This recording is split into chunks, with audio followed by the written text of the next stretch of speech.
Bàខ្ញុំបាទសូមលំអរកាយក៏ដូចជាគ្រប់នឹងជម្រាបសួរទៅកាន់ពុកម៉ែបងប្អូនទាំងនេះ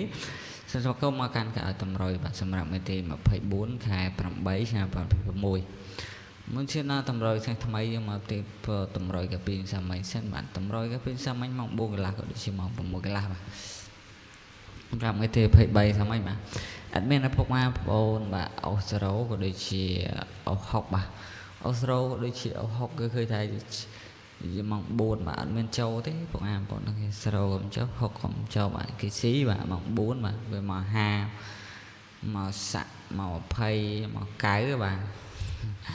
ចាត់មានចូលទេបាទម៉ោង4 30បាទ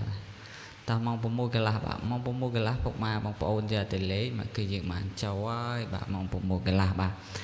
តោះយើងបានចូលចំមកអស់ចូលលេខរឿងបាទ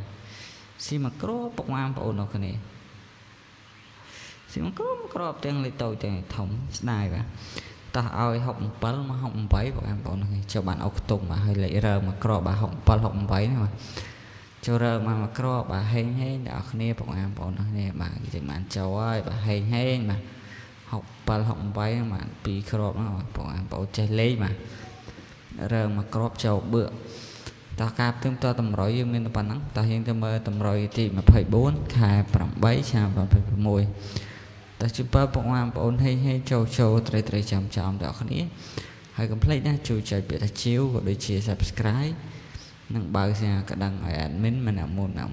បាទពេលណាដែល admin live តម្រុយទៅថ្មីពុកម៉ែបងប្អូនឃើញមុនគេតែម្ដងហើយសម្រាប់អុកខ្ទង់នេះបាទ admin អោ0ក៏ដូចជាអុក8បាទពុកម៉ែបងប្អូនអាចលេខបាន0និង8ហើយត្រី0មាន0វិនតា07បាទ8មាន88តើជូនបងប្អូនហេងបាទហើយក្របធំមាន78កុដ458គុណបាទតោះជូនបងប្អូនហេងចូលត្រីចាំដល់គ្នាបាទហើយជូនបងហេងសំណាងអរដល់គ្នាអរគុណជម្រាបលាបាយបាយ